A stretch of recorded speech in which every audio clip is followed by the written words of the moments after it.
GIGL, GIGL की हमारी 3rd class है ना, हाँ जी। 3rd क्लास है। डॉक्ट्राइन ऑफ स्टेयर डिसाइसिस,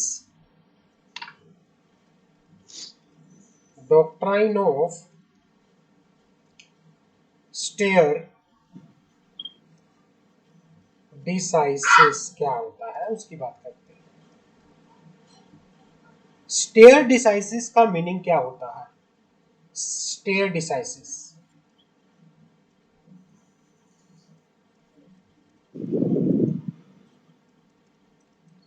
इसका मीनिंग होता है adhere to the decision and do not unsettle thing which are establish. ये कहना चाह रहा है कि भाई जो भी डिसीजन दिया है कोर्ट ने, जो भी डिसीजन दिया है उसको क्या करना? अधर करना, उसको मानना। अधर टू द डिसीजन, डिसीजन को मानना। And do not unsettle things which are established। मान लो कोर्ट के अंदर कोई केस हुआ, कोर्ट में कोई केस हुआ, अब उस केस के ऊपर जज ने अपना डिसीजन सुना दिया।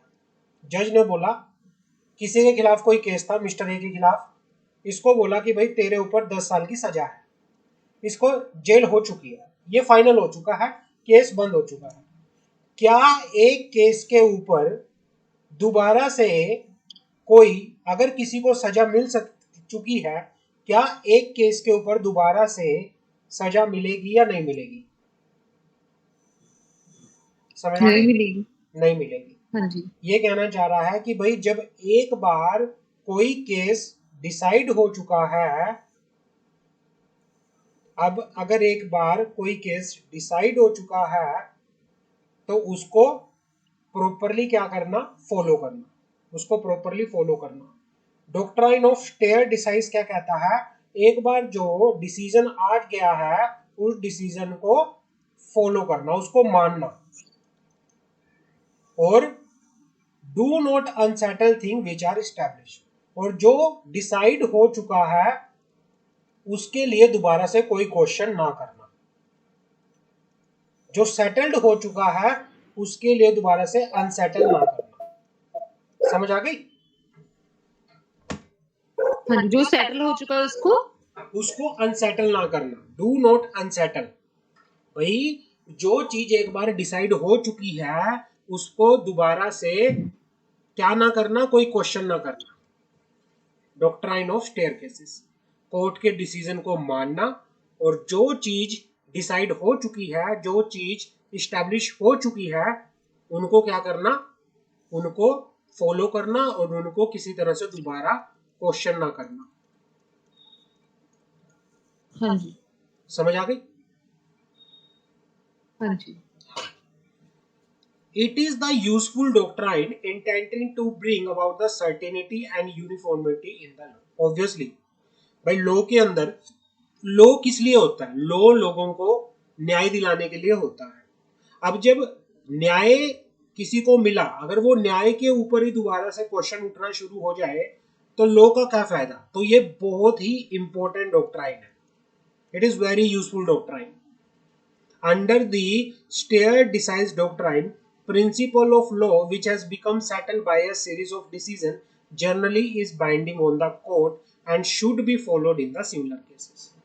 भाई जो जो केसेस डिसाइड हो चुके हैं उन केसेस को, हर एक उन डिसीजन को हर एक कोर्ट फॉलो करेगी। हर एक सिमिलर, मतलब मान लो सेम केस हुआ,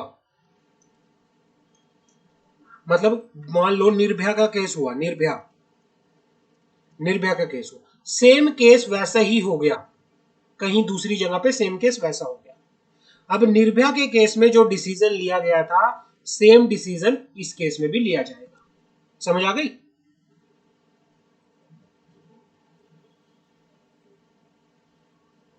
हम ये नहीं कह सकते कि भाई सर आपने तो उसमें ये डिसीजन लिया था और हमारे में ये डिसीजन क्यों नहीं। एक केस के लिए जो डिसीजन लिया गया है उस डिसीजन को सारी कोर्ट मानेंगी और सिमिलर केस अगर कोई होता है तो उस डिसीजन को फॉलो किया जाएगा। क्लियर है, समझ आ गई? हाँ जी। कोई डाउट सिमरन इस वाले डॉक्ट्राइन के अंदर? नहीं। चलो आगे बढ़े। हाँ जी। हाँ, आगे बढ़े।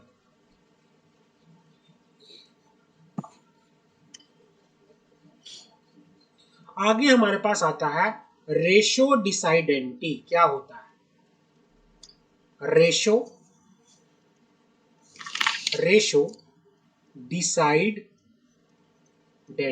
डिसाइडेंटी, रेशो डिसाइडेंटी। रेशो डिसाइडेंटी का मतलब होता है, रेशो का मतलब होता है percentage, portion, portion of decision. इसका मतलब होता है portion, percentage of decision. The proposition of law which is necessary for the decision or could be extracted from the decision constitute the ratio. The concrete decision binding between the party. मतलब ये कहना चाह रहा है, मान लो कोई decision था, कोई डिसीजन था, डिसीजन को देते टाइम कितना लॉ को बताना जरूरी है। ऐसा नहीं है कि आप पूरा ही लॉ बताना शुरू कर दो। आप जो डिसीजन देते हो कानून को फॉलो करके देते हो, कानून होता है, उस कानून को कितना लॉ बताना जरूरी है और कितना क्या करना, proposition of law which is necessary for the decision और could be extract from the decision constitute the ratio. भाई किसी किसी डिसीजन को लेते हुए, किसी डिसीजन को लेते हुए कोर्ट कितने लॉ के पोर्शन को, कितने लॉ के पोर्शन को क्या करेगी, यूज करेगी।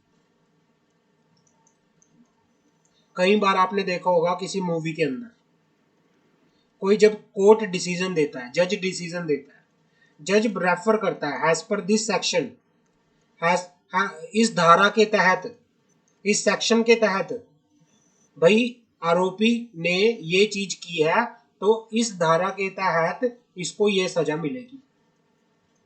ये होता है रेशो डिसाइडेंटी कि भाई जब आप डिसीजन दोगे, जब कोर्ट कोई डिसीजन देगा तो वो कितना पोर्शन ऑफ लॉ डिसीजन देते टाइम यूज करेगा। समझ आ गई? क्लियर है? हाँ जी। हाँ जी, क्लियर है। हाँ। Professional good heart, professor good heart ने बोला, गुड हार्ट क्या कहते हैं, professor good heart say that ratio decidendi is nothing more than the decision based on material fact of the case. Professor good heart कहते हैं Resso डिसाइडेंटी कुछ नहीं है, रेसो डिसाइडेंटी इज नथिंग। रेसो डिसाइडेंटी जो है वो डिसीजन होता है जो कि किसके ऊपर बेस्ड होता है, मटेरियल फैक्ट ऑफ केस के ऊपर बेस्ड होता है। भाई डिसीजन देते टाइम, डिसीजन देते टाइम क्या कितना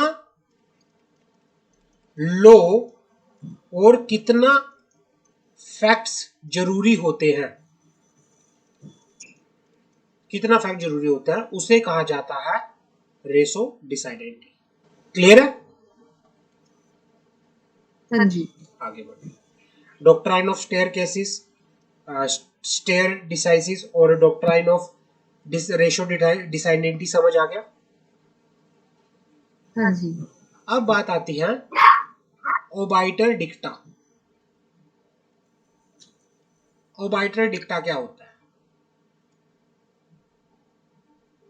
वर्ड अच्छे लग रहे हैं सुनने में?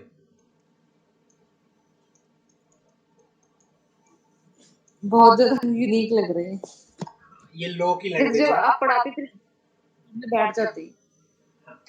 ओबाइटर डिक्टा, ओबाइटर का मीनिंग होता है मानना, फॉलो करना। डिक्टा का मीनिंग होता है जो बताया जाए, जो बताया जाए, जो बताया जाए। ओबाइटर डिक्टा का मीनिंग होता है said by the way, said by the वे। हम बाय द वे करके कुछ भी बोल देते डिक्टा हैं। का मीनिंग क्या होता है? डिक्टा का मतलब होता है कि कुछ डिक्टेशन करी, कुछ बताया गया। ठीक है। हाँ, कई बार क्या होता है, आपने पंजाबी मूवी तो देखते होंगे ना आप?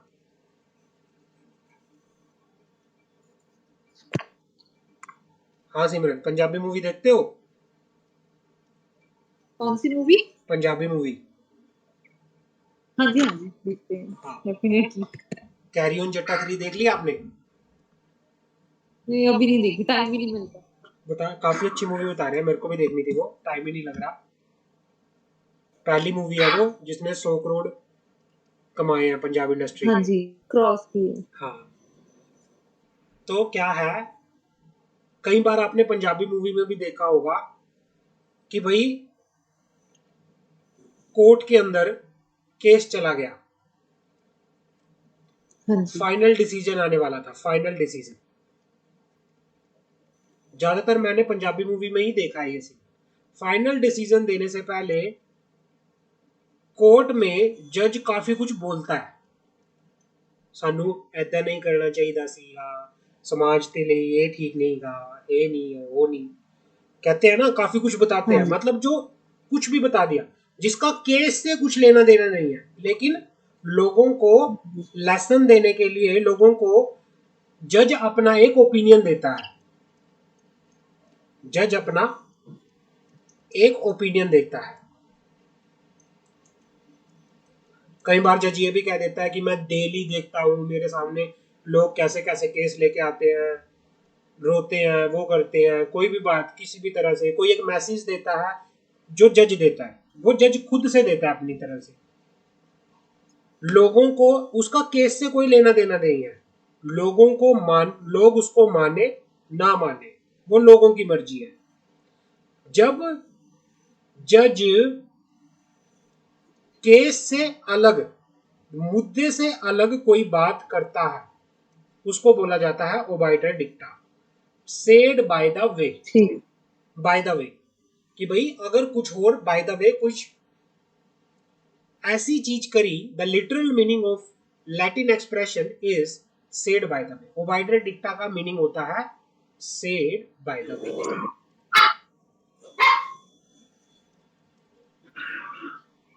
Bye the way. Expression is used specially to denote those judicial alterations in the course of delivering judgment which taken by themselves were not strictly necessary for the decision of a particular issue case। ये कहना चाह रहा है कोई भी judgement को deliver करते time, ओबाइडर डिक्टा क्या होता है, किसी भी जजमेंट को जब जज क्या करता है, कोई भी जजमेंट देता है, कोई भी ऑर्डर पास करता है, तो कोई स्टेटमेंट जब जज कुछ भी बोलता है, स्टेटमेंट देता है जिसका डिसीजन, जो डिसीजन के लिए जरूरी नहीं है, जिसका केस से कोई लेना देना नहीं है। समझ आ गई? जो हाँ ये जी, जो ये स्टेटमेंट होती है, ये केस से परे होती है, केस से इनका कोई लेना देना नहीं होता, केस से इनका कोई लेना देना नहीं होता। ये परसुहेसिव होती है, परसुहेसिव, हमने बात की थी परसुहेसिव प्रेसिडेंट की, परसुहेसिव डिसीजंस की, ये परसुहेसिव नेचर की होती है, मतलब जिनका केस से कोई लेना देना नहीं होता, जो केस से रिलेटेड नहीं होती, अपनी तरफ से जज क्या देता है, ओपिनियन देता है, जिनको मानना या मानना ना मानना मैंडेटरी नहीं होता, वो लोगों के ऊपर होता है, उनको माने या ना माने। समझ आ गई? हाँ द जी, जज are not bound to follow them although they can take the advantage of them. जज के लिए मैंडेटरी नहीं है, इनको फॉलो करना। समझ आ गई? बट कई बार ऐसी स्टेटमेंट हेल्प करती हैं लॉ को सुधारने में। जज कई बार कई स्टेटमेंट देता है जो केस से रिलेटेड नहीं होती, बट अपनी तरफ से कोई ओपिनियन देता है जो लॉ को सुधारने के लिए हाँ होती जी। है। अगर आप शॉर्ट फॉर्म में लिखो तो शॉर्ट फॉर्म में सीधा सीधा लिख लो, ओबाइटर डिक्टा क्या होता है? ओबाइटर डिक्टा का मीनिंग होता है ऐसी स्टेटमेंट्स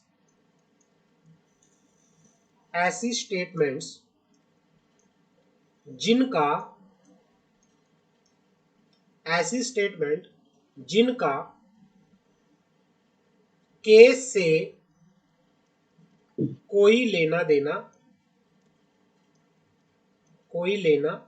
देना नहीं होता। ये स्टेटमेंट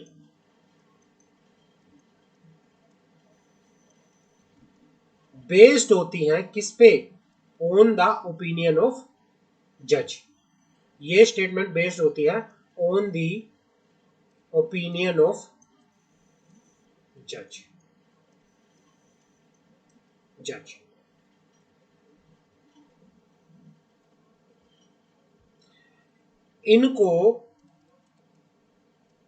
इनको फॉलो करना, ऐसी स्टेटमेंट को फॉलो करना मैंडेटरी नहीं होता।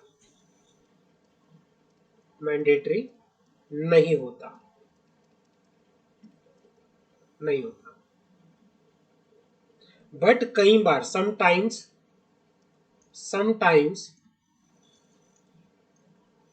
जज ने कुछ ऐसा बोल दिया जो लॉ को सुधारने में हेल्प करे। समटाइम दीज स्टेटमेंट्स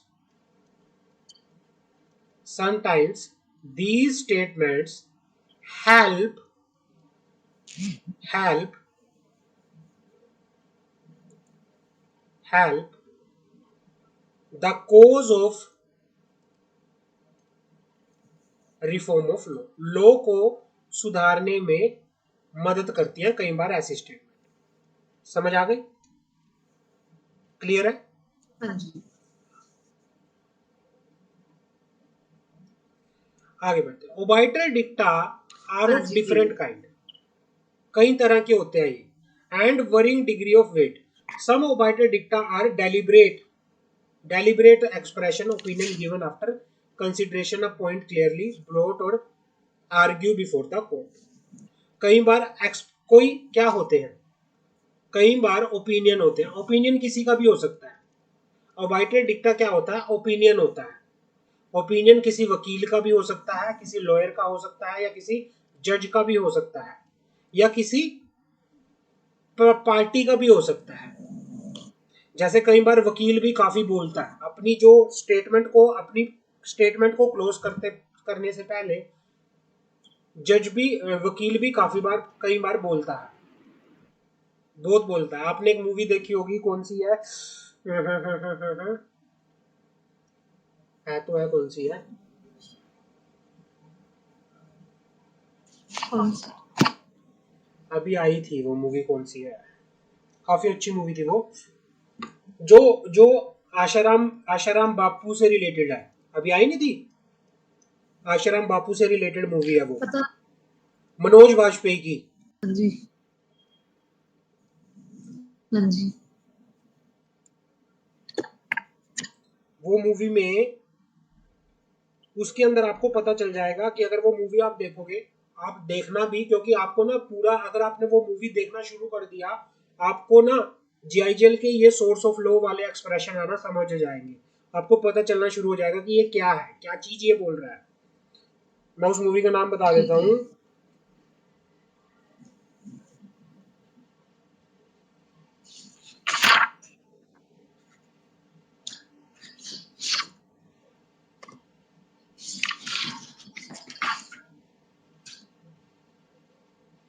उसकी एक मूवी आई है अभी, बंदा बंदा मूवी आई है उसकी एक। ये मूवी देखना, बहुत अच्छी मूवी है। आशाराम बापू वाली मूवी है ये, आशाराम बापू से रिलेटेड। अभी आई थी थोड़े दिन पहले।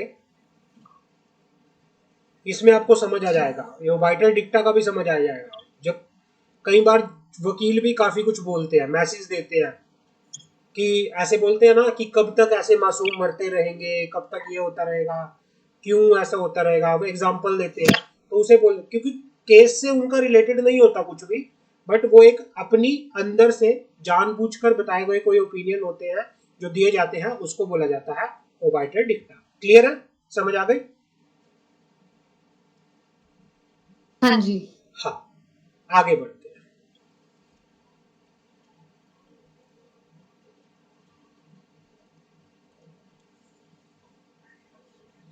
अब बात करते हैं स्टैच्यूट क्या होता है, लेजिस्लेशन क्या होता है। स्टैच्यूट क्या होता है, लेजिस्लेशन क्या होता है। स्टैच्यूट का मीनिंग होता है, या लेजिस्लेशन का मीनिंग होता है कोई एक्ट, रूल, इनको बोला जाता है statute. Legislation is the source of law. Legislation क्या होता है, लेजिस्लेशन या स्टैच्यूट क्या होता है, सोर्स ऑफ लॉ होता है। It is a source of law. ये क्या है, सोर्स ऑफ लॉ है। which consist in the declaration or the promulgation of legal rule by an authority duly empowered by the constitution in its behalf. Legislation क्या होता है, source of law है, जो जो किससे जुड़ी हुई है, कंसिस्ट ऑफ डेक्लरेशंस। इसके अंदर डेक्लरेशंस होती हैं, इसके अंदर रूल्स होते हैं, और ये रूल्स कौन बनाता है, अथॉरिटी बनाती है। अथॉरिटी जिसको किसने पावर दी गई है, कॉन्स्टिट्यूशन ने पावर दी गई है जिसको। जैसे हमारे इंडिया में लॉ पार्लियामेंट बनाती है, पार्लियामेंट, पार्लियामेंट लॉ पास कौन करती है, पार्लियामेंट पास करती है। तो पार्लियामेंट वो अथॉरिटी है जिसको कॉन्स्टिट्यूशन ने क्या किया गया है, अथराइज किया गया है। समझ आ गई?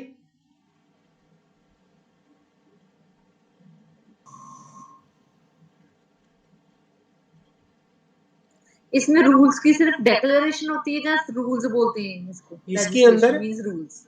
इसके अंदर डेक्लरेशंस होती हैं। डेक्लरेशन किसी की भी हो सकती है, किसी कोर्ट की डेक्लरेशन होगी, किसी अथॉरिटी की डेक्लरेशन होगी, और इसके अंदर रूल्स होते हैं। ठीक।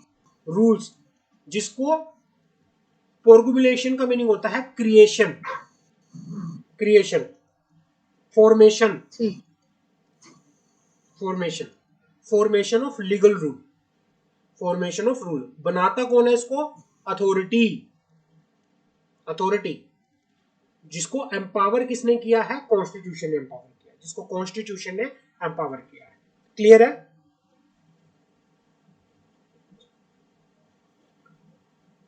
इसको कई बार बोला जाता है जस स्क्रिप्टम, जस स्क्रिप्टम, इसको जस स्क्रिप्टम भी बोला जाता है कई बार। लेजिस्लेशन को जस स्क्रिप्टम भी बोला जाता है, जिसका मीनिंग होता है रिटन लॉ, जो लॉ लिखा गया है, रिटन हो चुका है, या जिसको नॉन स्क्रिप्टम भी बोला जाता है, जस्ट नॉन स्क्रिप्टम। जस्ट नॉन स्क्रिप्टम का मीनिंग अनरिटन लॉ, जैसे कस्टमरी लॉ। भाई लॉ जो होते हैं, लेजिस्लेशन जो होते हैं, स्क्रिप्टम भी होते हैं। स्क्रिप्ट का मतलब लिखा होना, अनस्क्रिप्ट का मतलब जो लिखा ना गया हो। लॉ दो तरह के होते हैं। समझ आ गई? हाँ जी। हाँ, यहाँ तक क्लियर है? तो अगर आपसे कोई पूछे कि लेजिस्लेशन क्या होता है, लेजिस्लेशन होता है सोर्स ऑफ लॉ। लेजिस्लेशन किससे बना हुआ है, लेजिस्लेशन बना होता है डेक्लेरेशन से, लेजिस्लेशन बना होता है रूल से, जिनको कौन बनाती है, जिनको अथॉरिटीज बनाती हैं, जिनको अथोराइज किया गया है कॉन्स्टिट्यूशन के द्वारा। लेजिस्लेशन रिटन में भी होता है, लेजिस्लेशन अनरिटन भी होता है। समझ आ गई? हाँ जी। आगे आगे बढ़ते हैं, आगे बात करते हैं सुप्रीम लेजिस्लेशन क्या होता है। सुप्रीम लेजिस्लेशन सबसे बड़ा लॉ, सबसे बड़ा law. Supreme legislation is which proceed from the sovereign power in the state, और which derive it is power directly from the constitution. वो लॉ जिसको या तो गवर्नमेंट के सुवरीन पावर ने बनाया। सुवरीन पावर गवर्नमेंट की क्या है? प्रेसिडेंट है। प्राइम मिनिस्टर या प्रेसिडेंट क्या है? सुवरीन पावर है। या तो जिसको प्राइम मिनिस्टर ने या फिर प्रेसिडेंट ने बनाया है, या जो डायरेक्टली कहां से पावर डिराइव करते हैं? जो लोग संविधान से अपनी पावर डिराइव करते हैं। ऐसे लॉ जो होते हैं वो सुप्रीम लेजिस्लेशन होते हैं। इन लेजिस्लेशन को रिपील नहीं किया जा सकता, इनको खत्म नहीं किया जा सकता, या किसी दूसरी लेजिस्लेटिव अथॉरिटी के द्वारा इन लोगों को कंट्रोल नहीं किया जा सकता, क्योंकि ये डायरेक्टली अपनी पावर कहां से लेते हैं? ये अपनी डायरेक्टली पावर कॉन्स्टिट्यूशन से लेते हैं। जैसे Indian panel code. Indian panel code ये कहां से आता है? ये डायरेक्टली कॉन्स्टिट्यूशन से आता है। इसको सुवरीन पावर बनाते हैं, इनको खत्म नहीं किया जा सकता, ना ही इसको कोई दूसरी अथॉरिटी क्या करती है? कंट्रोल करती है। ये सुप्रीम लेजिस्लेशन होते हैं। समझ आ गया सिमरन? हाँ जी। हमने अभी तक प्राइमरी सोर्स ऑफ लॉ के 3 चीजें पढ़ ली हैं। पहला कस्टमरी लॉ, दूसरा जुडिशियल प्रेसिडेंट्स, तीसरा स्टैट्यूट लेजिस्लेशन। क्लियर है? अब चौथा हमारे पास हाँ आता जी, है, क्लियर। चौथा और लास्ट, जो कि प्राइमरी सोर्स ऑफ लॉ का 4th आता है personal law. Personal law, personal law क्या, कौन से लॉ होते हैं? जो एक पर्सनल, किसी पर्सनल कास्ट, किसी पर्सनल रीजन, किसी पर्सनल ग्रुप के लिए बनाए जाते हैं। जैसे हमारे हिंदू के लिए कौन सा लॉ बना है? हिंदू लॉ। हिंदू के लिए हमारा हिंदू लॉ बना है। सिख, जैनिज्म, सिख, जैन, ये सारे, और बुद्धिस्ट, ये सब हिंदू लॉ के अंदर आते हैं। हिंदू लॉ के अंदर आते हैं। और दूसरा बना है मुस्लिम लॉ। ये पर्सनल लॉ होते हैं। हमारे इंडिया में हिंदुओं के लिए हिंदू लॉ अलग से बना है, मुस्लिम के लिए, मोमडन्स के लिए अलग लॉ बना है। समझ आ गई? हाँ जी। हिंदू के पर्सनल लॉ किस में पाए जाते हैं? हिंदू के पर्सनल लॉ कैसे आए? पहले हिंदू लॉ की बात करते हैं। हिंदू के जो पर्सनल लॉ हैं वो किस में पाए जाते हैं? वेद के अंदर पाए जाते हैं। वेद, 4 वेद होते हैं। The Shruti which is include 4 Veda, Smriti which are recollection handed down by the Rishi or ancient teaching and percepts of gods. The commentary written by the various and author on these Smritis. There are 3 main Smriti, the code of Manu, यजना, वलक्या और नारंदा। मतलब ये कहना चाह रहा है कि हिंदू लोग कहां से आए? हिंदू लोग बने वेदों से, वेदा से। हिंदू लोग बने संतों की वाणियों से।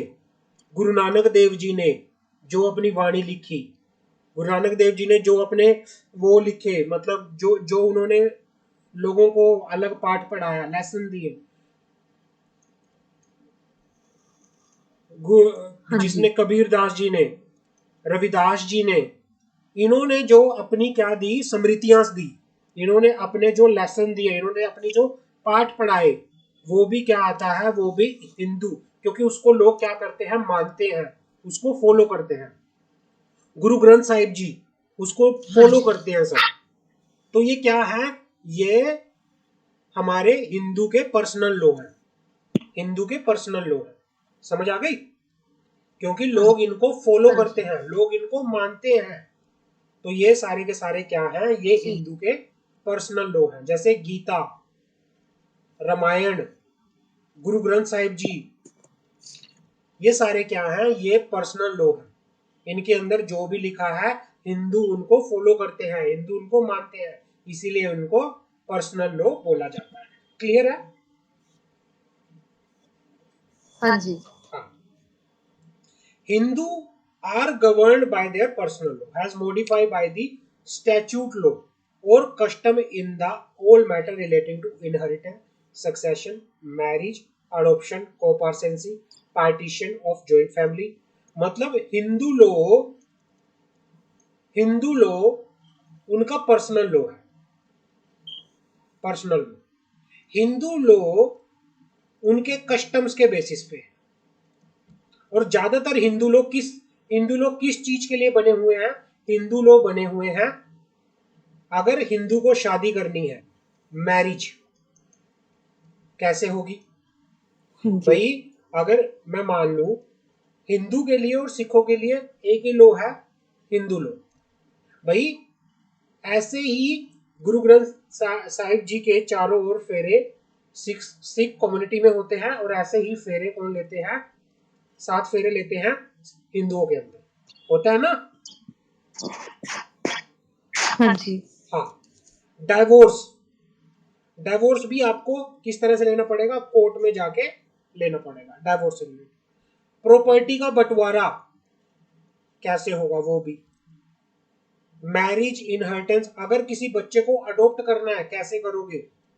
अगर पार्टीशन करना है, घर का बंटवारा करना है, कैसे करोगे? वो सारे का सारा किस में आता है? वो हिंदू लॉ के अंदर आता है। हिंदुओं के लिए हिंदू लॉ के अनुसार उनके ये चीजें होती हैं, मैरिज, डाइवोर्स, इनहेरिटेंस, भाई प्रॉपर्टी का बंटवारा, ये सब हिंदू लॉ के अकॉर्डिंगली अलग उसमें होके यहाँ पर चलता है। समझ आ गई यहाँ तक? क्लियर है? हाँ जी, हाँ जी, दूसरा क्लियर है। आता है मोमडन लॉ। मोमडन लॉ के लिए जो उनका पर्सनल लॉ कहां से आता है? कुरान से आता है। कुरान से आता है, कुरान से आता है। जैसे हमारे संत हो गए, ऋषि हो गए, संत हो गए, उन्होंने कुछ समझाया हमारे लिए, ऐसे ही इनके अंदर हादी, इजमास, कियास, ये क्या थे? ये अलग अलग क्या थे? अलग अलग इन्होंने भी अलग अलग क्या दिया? अपने थॉट्स दिए, जिससे क्या हुआ? लोग उस थॉट्स को फॉलो करना शुरू किया। तो भाई इन्होंने भी मोहम्मद, प्रोप्ट मोहम्मद, जो प्रोप्ट मोहम्मद था, उन्होंने अपने थॉट्स दिए, हर किसी ने अपने थॉट्स दिए, जिनको मुस्लिम क्या करते हैं? फॉलो करते हैं। हादी हो गया, इजमास हो गया, कियास हो गया, ये इनके कोई आइडियोलॉजिकल या कोई वो है जिनको ये आइडियोलॉजिकल मानते हैं अपना, जिनको ये अपना वो मानते हैं कि भाई ये मेरे वो है, आइडल है, जिनको फॉलो करते हैं। तो ये सारे कहां से हाँ आते हैं? जी, कुरान से आते हैं। हिंद मोमडन के लिए शादी के लिए अलग से लो बना हुआ है, कबूला की तरह। तलाक के लिए उनका अलग से बना हुआ है, 3 बार तलाक बोल दे तो उनका तलाक हो जाता है। तो उनके अलग से अपने क्या बने हुए हैं? मोमडन लो बने हुए हैं। समझ आ गई यहाँ तक? क्लियर है? पर्सनल लो हाँ जी, क्लियर हो क्लियर चुका है। है सिमरन? यहाँ तक पर्सनल जो हमारा प्राइमरी सोर्स ऑफ लॉ है वो आपको समझ आ गया? हाँ जी, वो primary source of complete law, है। प्राइमरी सोर्स ऑफ लॉ में हमने कस्टम लॉ पढ़ा, कस्टम। दूसरा फिर हमने पढ़ा जुडिशियल प्रेसिडेंट, तीसरा हमने पढ़ा लेजिस्लेशन, चौथा हमने पढ़ा पर्सनल लॉ। कस्टम लॉ भी अलग अलग तरह के होते हैं, लीगल होते हैं, हाँ जी, और दूसरे कौन से होते हैं? लीगल हो गए या दूसरे कन्वेंशनल हो गए। एक कस्टमरी होता है, एक नॉन कस्टमरी होता है। Custom with sanction, custom without sanction. Custom with sanction के अंदर 2 तरह से आते हैं, लीगल और कन्वेंशन। लीगल मतलब जो प्रॉपरली कोर्ट के द्वारा एनफोर्स होते हैं, और कन्वेंशन जो होते हैं एग्रीमेंट्स के थ्रू होते हैं पार्टीज के। क्लियर है? और भाई जुडिशियल प्रेसिडेंट के अंदर क्या होता है? कोर्ट्स के डिसीजन होते हैं। हाई कोर्ट के डिसीजन को छोटी कोर्ट को मानना पड़ेगा, सुप्रीम कोर्ट के डिसीजन को सारी कोर्ट्स को मानना पड़ेगा। लेजिस्लेशन क्या होता है? लेजिस्लेशन जिसको सुप्रीम मतलब वो बना के चलती है, जिसको अथॉरिटी बना के चलती है, जिन रूल्स को अथॉरिटी बना के चलती है, जिसको कॉन्स्टिट्यूशन ने क्या किया है? अथॉराइज किया है। और पर्सनल लॉ क्या होते हैं? जो कम्युनिटी के हिसाब से अलग होते हैं। हिंदू के लिए हिंदू लॉ, मोमडन के लिए मोमडन लॉ। क्लियर है? यहाँ तक समझ आ गया? हाँ हाँ जी, हाँ, सेकेंडरी सोर्स ऑफ लॉ शुरू करें या कल करें इसको स्टार्ट? उसके बाद हमारी इसके अंदर कल सिर्फ कर लेंगे सर, मुझे पुराना भी रिवाइज करना है। हाँ, हमारा नेक्स्ट क्लास में ये चैप्टर खत्म हो जाएगा। जी हमारा नेक्स्ट ठीक क्लास है। में हम इस चैप्टर को फिनिश कर देंगे, ठीक है ना? ज्यादा नहीं बचा, हाँ जी थोड़ा सा बचा है। नेक्स्ट क्लास में हम इस चैप्टर को फिनिश कर देंगे, फिर अपना थोड़ा दूसरा चैप्टर बचेगा। आपका मैंने अगर मैं बात करूं सेटिंग अप का, आपका ऑलमोस्ट एक चैप्टर खत्म हो चुका है ना, एक चैप्टर खत्म सेटिंग अप का। हाँ कंपनी लॉ का भी हैज पर माई बुक एक चैप्टर खत्म। आपका जेआईजीएल का भी नेक्स्ट खत्म हो क्लास में चुका है। एक चैप्टर खत्म हो जाएगा। और आपका अभी सीएफएम वाले में 2 से 3 क्लास अभी आपकी लगेगी एक चैप्टर खत्म होने में। तो अभी आपका ये अपडेट है, ठीक है ना? क्योंकि वो कल ही स्टार्ट। हाँ, वो अभी स्टार्ट हुआ था हाँ इसलिए। जी तो ये है हमारा, ठीक है? क्लियर है? हाँ जी चलो मिलते हैं कल की क्लास में, अभी के हाँ लिए इतना ही है। थैंक हाँ यू जी सो मच। क्लियर।